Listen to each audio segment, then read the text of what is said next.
So my esteemed panel has been telling me for weeks that nothing has changed. We had looked weeks and weeks and weeks and weeks ahead at Ohio State, Michigan, and going back to last week's show, the one just prior to the game, of course, their opinions straight across the board stayed the same. Nothing has changed. And you know what? When they kicked off at noon in the big house, nothing had changed. Mark Rogers TV, the voice of college football, Ohio State football talk each and every week. We come your way on a Thursday night this week. So stay flexible out there because we've got to accommodate everybody's schedules.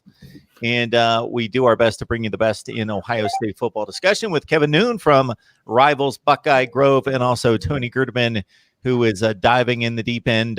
We gave him no time to prep, just started the live show right as Tony entered the fray. You can join Tony on the Ozone. How are you guys doing tonight? Doing great. Thanks for having us on. Tony sneaking in like a thief in the night. Yeah, I'm just not going to talk. I'm just going to watch today. You're just going to watch. No. We need you tonight, Tony. We need you. Kevin's exhausted, and I can only say so many things about this thing. I've cut about 18 videos on Ohio State, Michigan in the last 10 days. So we need you. We need you. But Ohio State fans shouldn't mind talking more and more and more smack about this game, and they have every reason to.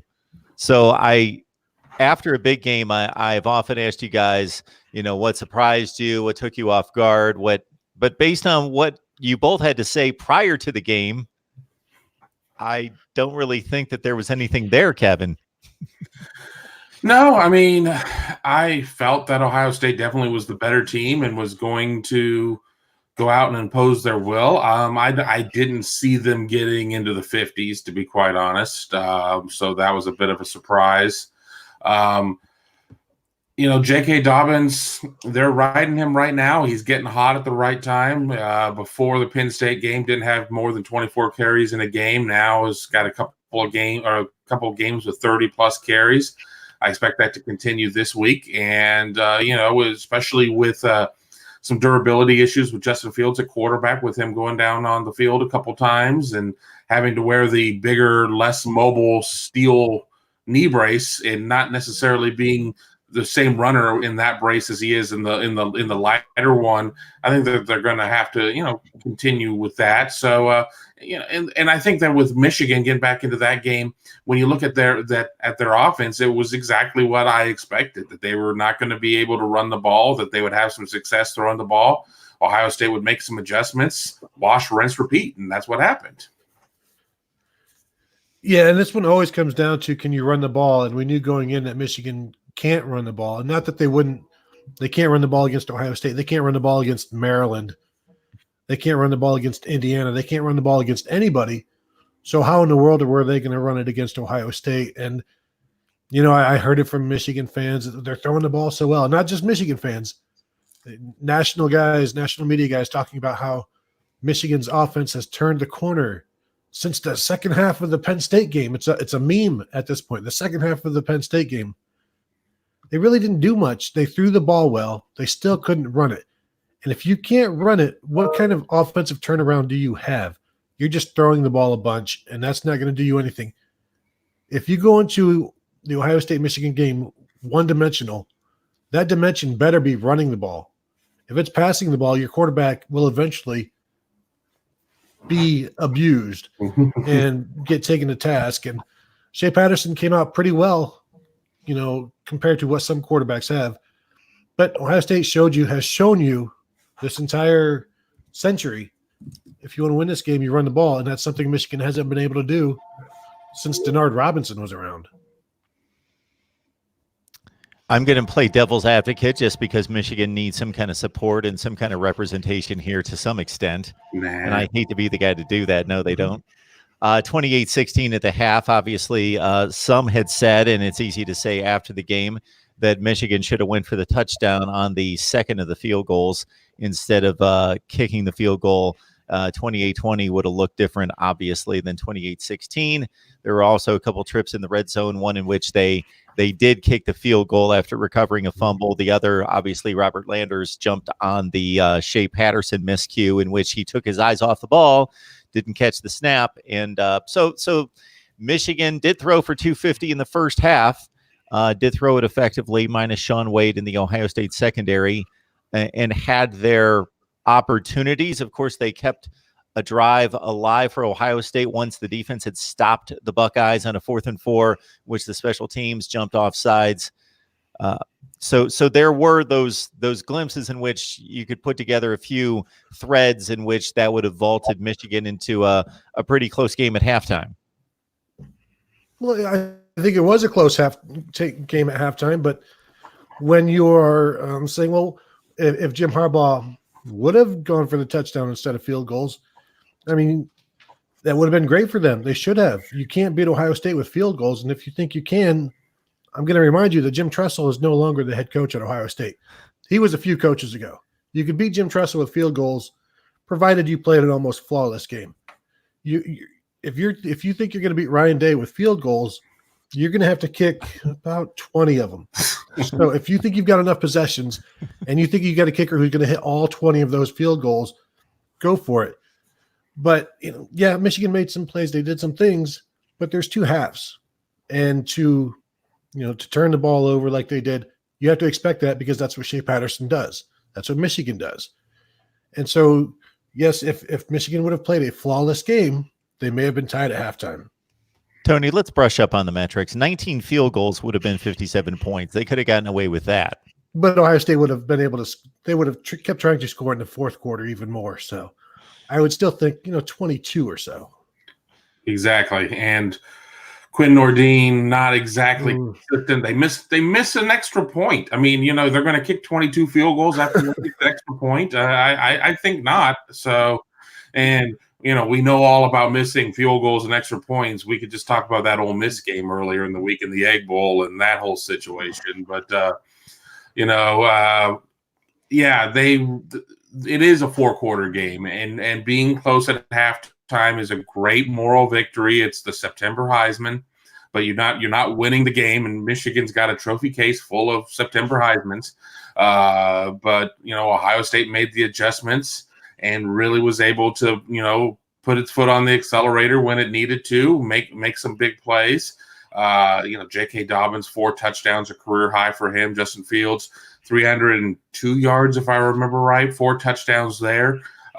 Garrett Wilson stepping up and having his big game, playing the role of Chris Olave from last year, another freshman Wolverine killer at that point. So we know if that holds true, expect Garrett Wilson to have a big play or two in the Big Ten championship game as well. So it was really questionable some of the things that they did. And if you're Don Brown after that game, how do you feel? I mean, you've given up 63 and 56 to Ohio State. You're supposed to be this defensive maven, and it certainly hasn't happened.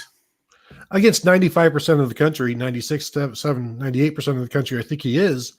But when you have Ohio State, who has answers to pretty much everything, running or throwing, it's difficult to compare yourself to them or think you can shut them down.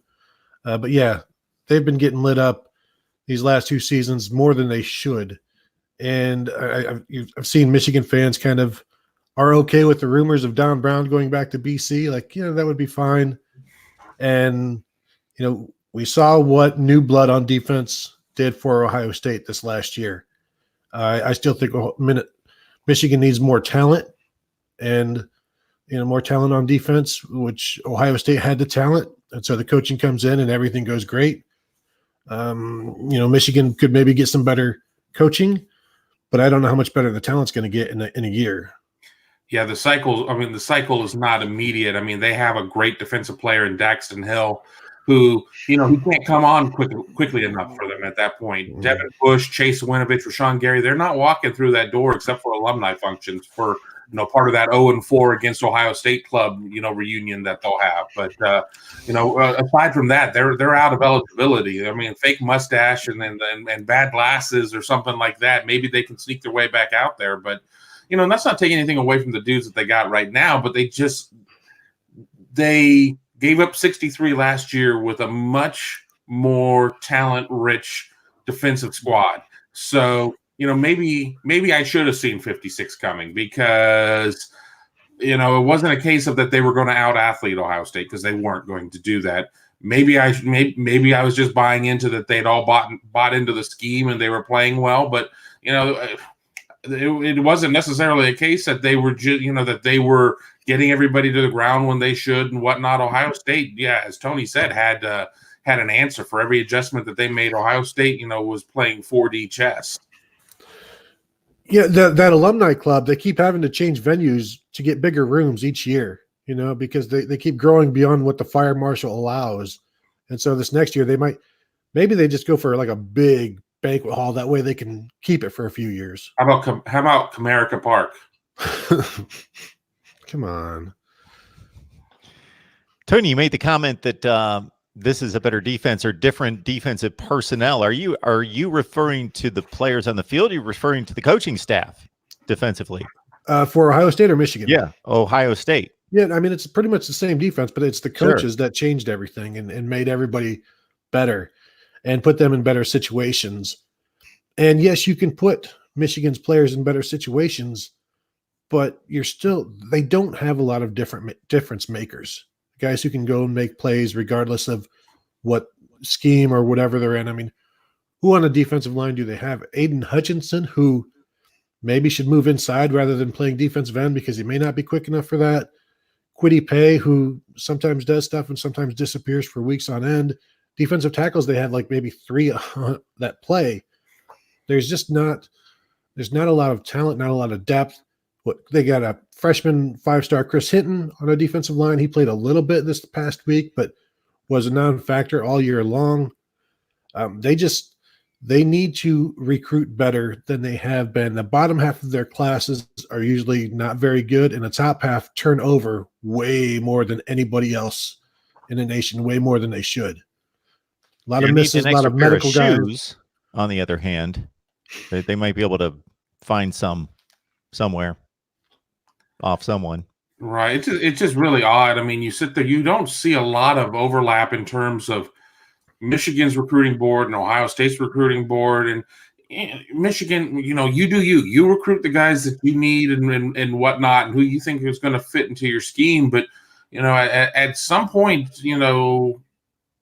one win in 16 years or whatever the hell it's been. I mean, you might want to take a look at Ohio State's board and see what it is that they're doing there at that point. I mean, Michigan goes out and beats SEC teams for, some Southern kids and whatnot. You can't – I'm not going to let the rivalry blind me in terms of what it is that they're able to do. But, I mean, it's a lot of high-risk, high-reward type of situations, or high-risk, high-reward. And they're getting burned on some of these kids. A lot of guys are jumping in the transfer portal, and it's only going to get worse as things are going on. And, Michigan largely has abandoned recruiting the state of Ohio. And when you sat there and you looked at what they were able to do during 2-10-1 and around that thing, they were able to come into the state of Ohio and pull a lot of kids. It didn't hurt having a Mario Manningham that sat there and was like, I'm going to Michigan. I'm not even going to look at Ohio State. Being able to go and get guys like that. But now at this point, when you look at the kids that they go after Ohio, I mean, nothing against the kids that they're getting, but they're beating out Indiana and Illinois for guys. They're not even competing with Ohio State. They're not even necessarily competing with Kentucky. And and I think that their evaluation has just been way off. Well, basically, to look at the Michigan roster and look at the teams that they've trotted out ever since Jim Harbaugh took over and his first team elevated to 10-3 and a top 10 finish in the country, we could insert Penn State, Wisconsin, and Michigan State circa 2010 to 2016. And wouldn't those teams not be quite as talented as these Michigan teams and fared at least respectably against Ohio State? It's some combination of talent gap, coaching gap, psyche, all of this working against them, and it's just steamrolling down the hill against them. Well, there is also the fact that 365 days Ohio State is talking and thinking about Michigan. They're not doing that with Michigan State or Wisconsin or Purdue or Iowa. It's Michigan. And when you combine all of those factors and the fact that Ohio State really, really, really wants to beat you every single year, and they set their mind to it. And Ryan Day was talking this week about how he felt more relief than joy in beating Michigan because there is so much pressure. He said you can't have this job and not beat them. So that's an entire attitude change or just a way of life, as Urban Meyer says, that Ohio State has. Like, you can't lose this game. And No. Michigan does not have that same perspective or that same perception. And You just would think. Go ahead, Kevin. I was going to say, just talk about the pressure on Ryan Day. You don't want to be that coach after all the success that starts 0-1 in the series, because then doubt starts to creep in and whatnot, and they start to gain confidence and whatnot. So there, I mean, to heck with all the, they hadn't lost to them 7 straight and whatnot. I mean, there was a lot of pressure in there just to keep the balance, of the universe in order. If you're an Ohio State fan, you needed to sit there and win this game. 2020 comes back to Columbus with, a final year, Justin Fields. And then, 2021 going back up to Ann Arbor, will Jim Harbaugh be there? I mean, I'm sure we could do another show on that situation, but there is so much pressure there. Obviously, Ohio State really had to empty the bucket for what it was that they did out there. Ohio State co-defensive coordinator Jeff Hafley, real quick, Mark, Ryan Day was relaying a story that after the game, they get back to the football facility at Ohio State and looking around at all of the Michigan stuff, the Michigan signage and the countdown clocks, and Hafley told Day, like, could you imagine coming back to this if we had lost? It's like you can't allow it to happen because of how much energy you put into it. And when you do put that much energy into something, that's kind of, you get out what you put in. Ohio State puts an awful lot into this thing. And they pay attention to Michigan's recruiting class. They have Michigan's recruiting class up on a wall. They compare it to their own, and they pay attention to what Michigan does in all things. And I don't know that Michigan does that, because then maybe it's a defeatist thing where you see how far you have to go, and you just don't want to be reminded of that. You stay in your lane, maybe if you're Michigan, whereas Ohio State, when Urban Meyer got here, he targeted Alabama, and then they've always stayed focused on Michigan. And I think Michigan maybe just worries about Michigan, and if you're only worried about Michigan, enjoy your 9-3 every year. Well, I want to jump in one more time before Mark takes control of his show back. We remember the guy before Jim Tressel who viewed Michigan as just another game, and we saw what the record was there. And John Cooper did a lot of great things while he was in Columbus. Mm-hmm. I mean, he won a lot of games, just not Michigan games or bowl games or Illinois. But outside of that, he won a lot of games. But when you bring somebody in who doesn't understand the rivalry, didn't grow up with it, or at least, watch it as more than just a casual observer, that's what happens. And I mean, Michigan appears to be watching it as a casual observer, because there have been a lot of times that they've been out there playing like a casual participant. I was hired at my current job a couple weeks after the Ohio State win in 2001 under Jim Tressel, when he guaranteed the win at the basketball game, and then they finally won. And that streak was not, I know that Ohio State fans look back and think, oh, we always lost in the 90s. We always lost under John Cooper. Yes, aside from a tie 10 out of 12 times. But, they were only a couple years removed from an 11-1 team that went to the Sugar Bowl and beat Michigan in 1998. So there was no 15 consecutive years, albeit the interim coach, Luke Fickell. I'll throw that one out just to make the comparison. There was nothing close to what the drought Michigan's suffering right now. His comment to me at the time was, I'm glad that you guys won this year. This is getting boring, beating you guys every year.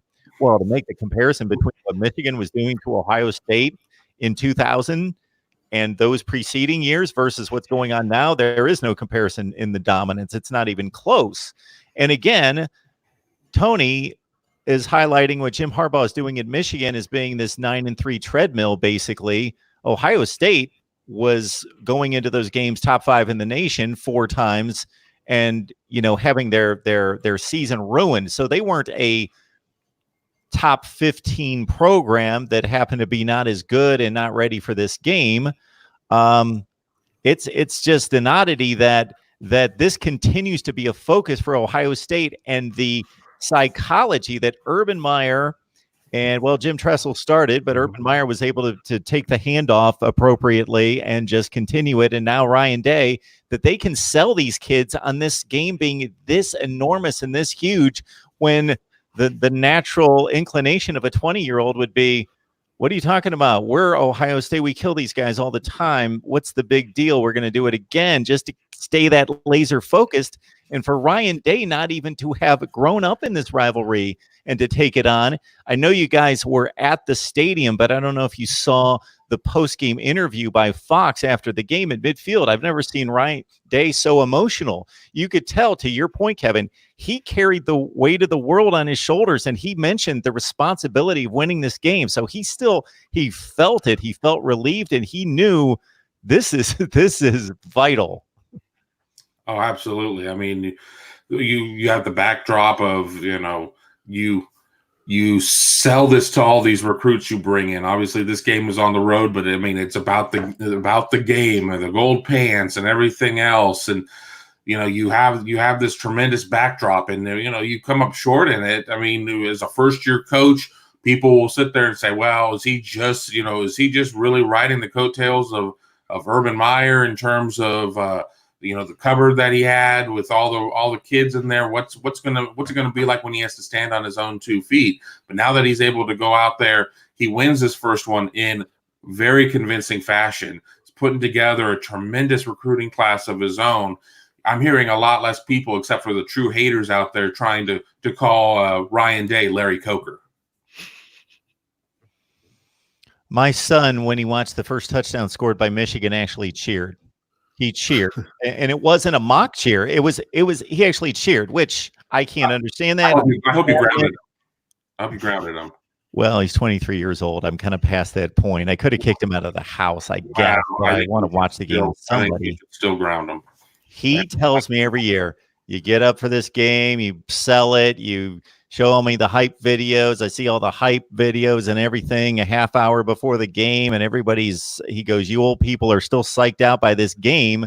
And he goes, it's Michigan State and Wisconsin. Those have been the two toughest teams in the Big Ten since I've been watching. And until Michigan shows me different, I'm not really going to get too excited about this game. So he came out of his chair when Michigan scored. He goes, we might have a game. Well, wasn't the case, but there is a danger to an entire generation thinking they're born on third base with this rivalry, or being stuck in the dugout or out in the parking lot, I guess, if you're a Michigan fan, not getting tickets to the game. But you don't want to see, I'm not saying it's time for Michigan to win. I don't want Buckeye fans to hear me say that, but you don't want to just you don't want to see, like, we grew up with this thing and we love it, and it's just part of your DNA. And as the DNA changes, maybe it's shifting to where the younger generation, those darn kids, those millennials, the millennials have killed the Michigan rivalry.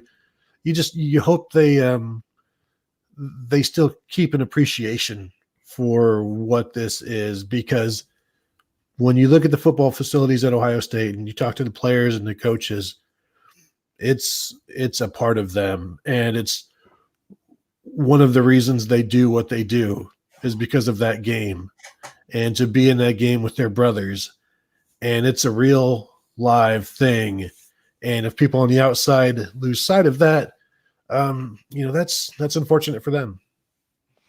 See, Michigan is pompous enough, and I actually have a Michigan guy come on just about every week, and he will attest and admit to this, that they're pompous enough as a university and a football program, as an offshoot to the university's approach to things, is that they are Michigan, and we shouldn't put too much attention on any one goal or opponent or rival. Yes, this is important. It's our rival, but we shouldn't lower ourselves to just being paranoid about this and tunnel visioned. Well, it's not working. Although I got to say, Jim Harbaugh says the right things. He gives the utmost respect and value to the rivalry. He's just not doing. He hasn't cracked the code, but it seems like he cares enough. And if it's certainly gotten his attention by now at 0-5. I'll You answer know- questions, but not your insults. It took Ohio State putting their foot down, Jim Tressel putting his foot down, and the entire football program putting their foot down after the John Cooper era to say enough. And it's going to take Michigan doing the same thing to stop this. If they don't want to make it important, then they can enjoy losing the final regular season game 9 out of 10 years every decade. And if they're okay with that, that's fine. They can enjoy their rivalry with Michigan State or their rivalry with Notre Dame, which is going to go away and then it'll come back and nobody cares except for Michigan and Notre Dame. But if you're happy with a rivalry with Michigan State, then fine. There are bigger things out there in college football. The biggest thing out there in college football is the Ohio State-Michigan rivalry. And if you're saying you're done, like you don't want to do it anymore, that's pretty sad, man. Somebody's got to play in the Outback Bowl. They need a couple teams every year. Sure. Mark Rogers, TV, the voice of college football, talking Ohio State. We got Tony Gerdeman on the line from the ozone.net. Please join him. Tremendous work that he does over there. You can hear the insight and the information right here every week with Tony. So grab some more there at the ozone.net. Ditto with Kevin Noon from Rivals Buckeye Grove. Thanks to both of you and Steve Hellwagon, of course, and Claire Crawford coming on here and supplying us with Ohio State football talk. People enjoy it, and the numbers continue to grow. We got 143 on the line after the beatdown of Michigan, and this should certainly continue to get interesting as we dive into a Big Ten championship game and most likely a college football playoff appearance over the next month to 5 weeks. I guess we can turn the page on Michigan, although I just don't know where they find answers. I'm going to throw that one last narrative out there. Where did they go from here? They do seem to be at a recruiting disadvantage, both in regards to their in-state talent versus Ohio's in-state talent, although much of the roster obviously comes from outside the state. Ohio State's a national program. Michigan is a national program. What would you guys do if you were running the show with that administration, with this football program? Kevin? I'd fold the program, but I'm obviously biased. I mean, I don't know. A lot of Ohio State fans are like, "Oh, good, maybe they could run off Jim Harbaugh now." I think you like Jim Harbaugh where he is right about now, but I think you have to do a deep dive in everything it is you're doing. And I understand they went out to go get Josh Gaddis, and they were going to completely redo this offense. Yet they didn't until the second half of the Penn State game. And then, I think some of that, though, was born out of the fact that they couldn't really run the ball. I mean, obviously losing Chris Evans for the entire season was a big hit. He's a talented kid. I like him as a runner. But, I think you really have to do a deep dive and see if your heart is in it. I mean, is your heart in it to sit there and go for it? Go out there. Get in those recruiting battles. I mean, you're not necessarily – Ohio State doesn't land every kid that they go after. I promise you that. I mean, under Jim Tressel, when they built a fence around the state of Ohio, yeah, they were batting about 980 inside the state of Ohio, and then they would go hunting in Florida and Pennsylvania and Georgia and get land some kids. They would identify some under the radar guys and go with that. I think Michigan really needs to reevaluate his recruiting strategy. I don't know.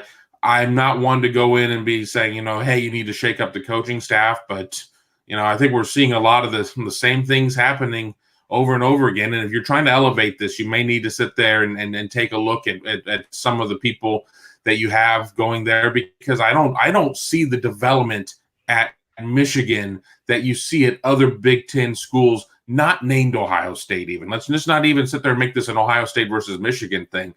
I don't know if I see the same type of development at Michigan that I see it at Minnesota, that I see at Wisconsin, that I see in certain years at Iowa.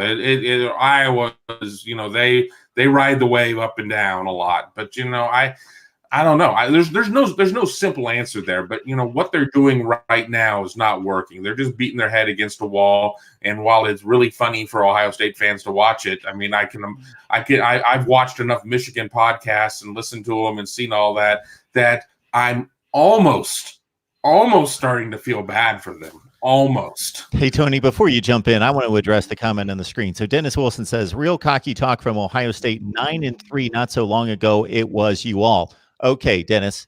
7-1 in conference play is the worst. I want to underline that. Let that sink in.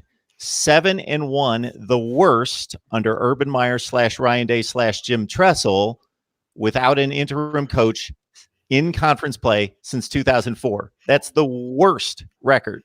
Okay, the last time Ohio State lost 3 games in the regular season was 2004. 2004, 15 years ago. So that's a long time ago. And if you want to compare that to another supposed top program that gets a lot of attention on my channel, I addressed Miami football and looked at their last 15 years in which they're winning 56% of their games. And there have been 41 teams across the nation been ranked in the top 10 in the final AP poll in the last 15 years, and none of them are named Miami. And I say that because I know Dennis is a Miami fan. All right, Tony, you get the floor. Gosh, where to begin? The lack of development is huge, and that was one of the things I thought was going to be fixed under Jim Harbaugh, because I assumed he developed guys pretty well at Stanford to see guys become something from there, where you don't necessarily have a bunch of 4- and 5-star guys other than Andrew Luck, which, hey, great. What a coincidence that your quarterback is good when he's Andrew Luck. But then when you see the lack of development and you're getting guys in the top 100 who never contribute for you, you just had one linebacker enter the transfer portal yesterday or today, where I think the 2017 class I was looking at, it was 30 guys and 6 of them ended up as starters. I mean, that's terrible. And yes, you're losing some to medical, but that's every class. That's every school. So the lack of guys who contribute in a meaningful way and then just occupy space, that's really taken them down. How do you fix that? I think they need more energy, and I don't know that that's Jim Harbaugh's deal anymore. He used, enthusiasm unknown to mankind. When you watch him, you don't see that. When you watch if you guys saw the Amazon Prime show a couple of years ago, there was no energy there. It was a depressing show. It was depressing meeting rooms, watching these players and the coaches. And when he talks about attacking each day with an enthusiasm unknown to mankind, you don't see it. And I don't know how often the players see it. And I don't know what the players think of him. And, we see what we see of him. And it's very odd, very uninspiring, quirky. And you wonder, how much different is he behind the scenes? And if he was much different, you'd think they'd get better results. And yeah, it's really tough, darn near impossible to compete against Urban Meyer and come out successful. And now you're still competing against Urban Meyer's wake, basically, with Ryan Day. And maybe that boat just keeps going. And it looks like it will. So it's tough to compete against Ohio State like that. But Penn State can do it. Michigan State has done it. Purdue and Iowa have done it. And yeah, as we talked about, Ohio State focuses more on Michigan. But you should be able to put something together to do this. And the fact that he hasn't, it speaks to his program, the lack of energy, the lack of desire. I mean, look at Rashawn Gary. 3 years did nothing. I don't care what anybody says. He was underperforming every single year. Chase Winovich ran circles around him, as well as, and Rashawn Gary ran circles around nobody, including left and right tackles. And it was just another example. Even Jabril Peppers, that predates Jim Harbaugh, but they need to get more out of their big guys, their big stars, and they're really not. And the longer quarterbacks play for Jim Harbaugh, the worse they get at Michigan, which is a disturbing thing when he is supposed to be this quarterback guru. So if players don't get better under him and he's not able to recruit at a high level, and recruiting is getting worse, I believe, Kevin, these are all directions which are not good. None of this math is good. And I don't think he has performed in a manner to get fired. But if you want to keep up with Ohio State, it's going to be somebody else that has to do it. To respond to Nothing News comment on the screen, he says, can you imagine allowing John Cooper, to go 0-5 against the team up north? Well, John Cooper did go 0-5, so he lost his first game in 88, 89, 90, 91. Then he tied a game in 92. Then he lost another game in 93. So he started 0-5-1. So that was allowed at that point. We don't know. It's a different era, different administration. That was almost 30 years ago, whether that would be allowed out of an Ohio State coach now. But certainly I remind people that John Cooper was fired after going 8-3 in the regular season, in which he lost to Michigan again. And so not a whole lot of coaches across the country getting fired after going 8-3 in the regular season, but he had lost way too many to Michigan at that point. Yeah, exactly. I mean, don't sell that 92 game short, the tie, the greatest win in Ohio State history, according to a university president that still is very well liked around these parts, who's now in Morgantown. I can't imagine. I mean, we're in a cycle of where coaches might only get 1 year, to be quite honest. I mean, it's infrequent.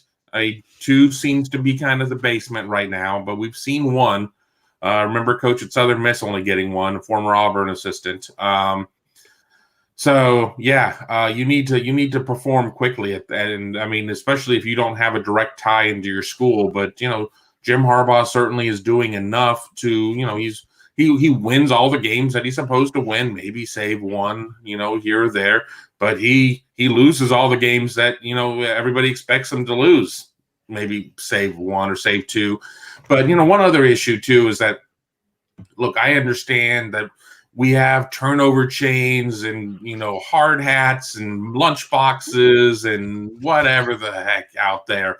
But, Michigan and its grand gestures of having its 62-39 shirt or having a sweatshirt with Greg Battison's picture on it or whatnot, if you're going to do that kind of stuff, you better back it up. I mean, it looks really, it's a bad look when you sit there and you go for these little trinkets and baubles and whatnot, and you're not able to back it up. Maybe you need to focus a little bit more internally and not sit there and try and have some revenge tour merchandise that now is just the butt of a lot of jokes. Maybe stop with the shirts. You're right, Kevin. Do you guys know anything about this? Has been mentioned by a few people now. The shots taken by Donovan Peoples-Jones against the Buckeyes on social media. Do you guys know anything about that? No, I saw it was on Instagram, and I am Instagram disabled, so I'm not aware, although I'm sure I will be taking a look at it later on when we get done with this. Yeah, I only take pictures of food and put it on Instagram. Isn't that what it's for? I don't know. I don't even know how to work Instagram. I'm lucky I know how to tweet. Pretty much. Yeah, we're all lucky you know how to tweet, Kevin. That's Kevin_Noon on Twitter. At Kevin_Noon. My DMs are open. Tyler Hawk and a few other people are asking about Brendan White and why he's not playing. Pete Werner has done everything they need that position to do, basically, and that's why. Everybody keeps asking, and it's always because Pete Werner has been great, and they are able to keep him in there and against all kinds of offenses without substituting. He's shown an ability to cover tight ends.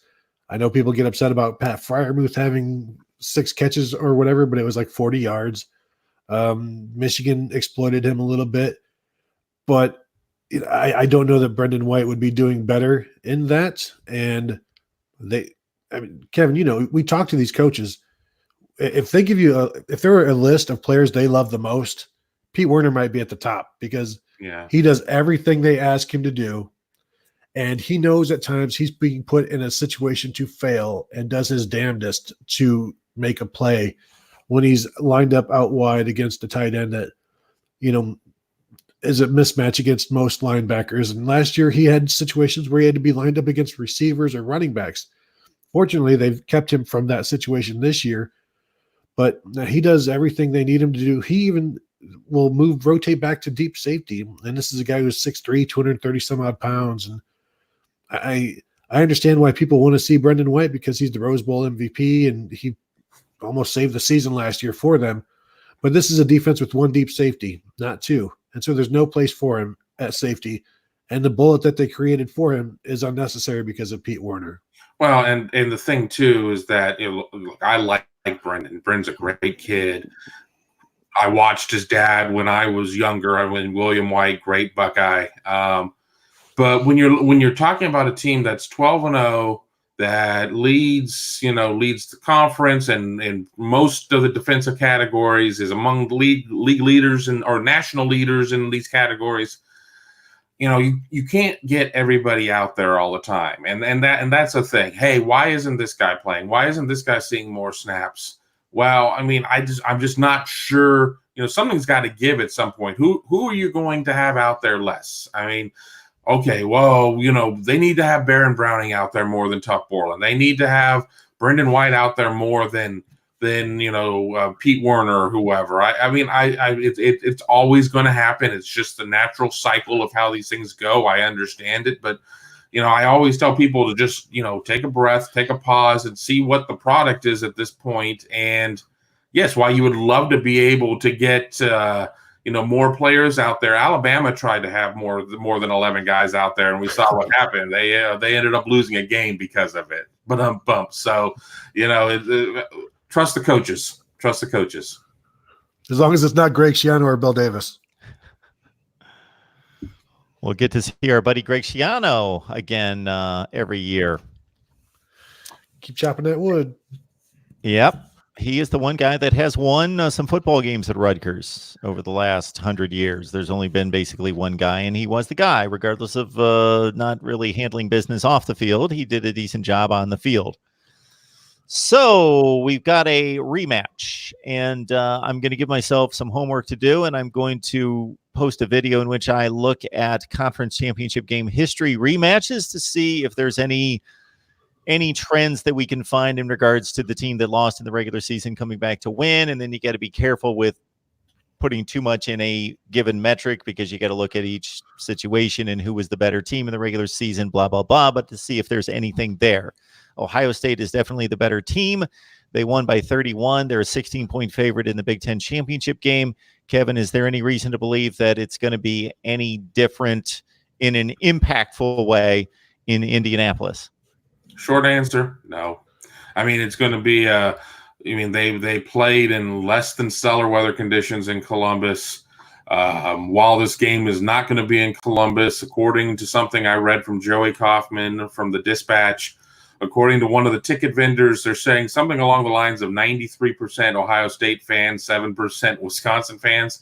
That seems a little high, but let's just even say it's 80-20. It's going to be a definite partisan Ohio State crowd. It's not going to be a case of where this isn't Northwestern busing over their entire student body or whatnot. It's a fast track. Ohio State's Justin Fields is not going to be the runner in this game, really, with the bigger knee brace on and whatnot. I look for J.K. Dobbins to have a big game on the ground. I think Ohio State is going to go out and is going to beat them even worse this time around. I think Wisconsin will figure some things out, but in 14 and 17, Wisconsin wasn't able to run the ball with its premier back against the Buckeyes, and they're not going to be able to do it here in 19. I like Ohio State big. Yeah, the fast track. I mean, Justin Fields said after the first game that with better conditions, Ohio State probably would have put up 50. So now he has to go out and prove it. He's not going to be the runner that Ohio State would maybe prefer, but as long as they can protect him and keep him upright, and I think that's going to be the big key, is just if he doesn't need to run it, he'll have the big brace on. Just let him throw the ball and hand it off, and that should be enough. J.K. Dobbins has yet to be stopped by anybody. That the only person that has contained J.K. Dobbins this year is Ryan Day. When he takes him out of a game, he's the only guy that has been able to do that this year. And even if they do contain him a little bit, this is still going to be, I mean, we saw it with the last time they played in the Big Ten championship game, where Ohio State's speed was just much better. And you see Terry McLaurin going long and big plays left and right. And this is an Ohio State offense that first time playing in good conditions in about a month. They're all looking forward to it. I would expect that they'll be quicker and faster, but also Jonathan Taylor will be as well.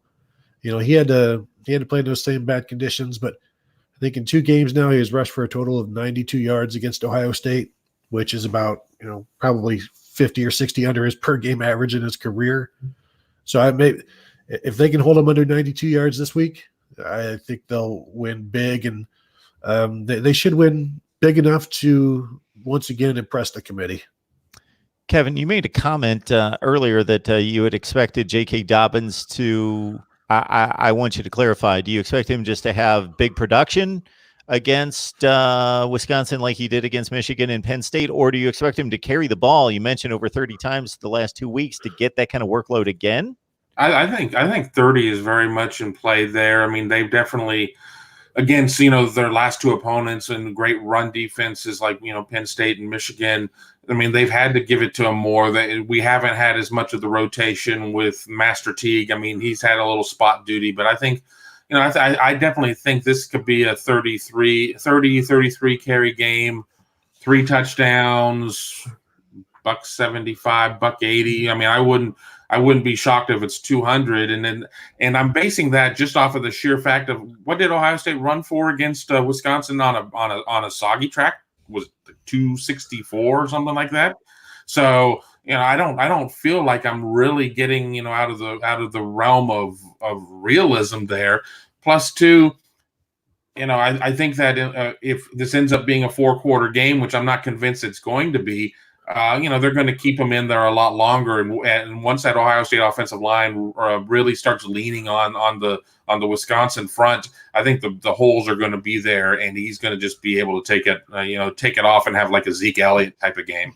Yeah, and keep in mind this is an offensive line that believes they are the best in the conference, and they don't like the fact that Wisconsin gets some of that credit, and none of them like the fact that Jonathan Taylor was named the Big Ten Running Back of the Year, when they all believe that J.K. should have won the award. And when you see what they did head-to-head, there was no doubt who the better running back was on that day. Of course, J.K. was not going against the Ohio State defense.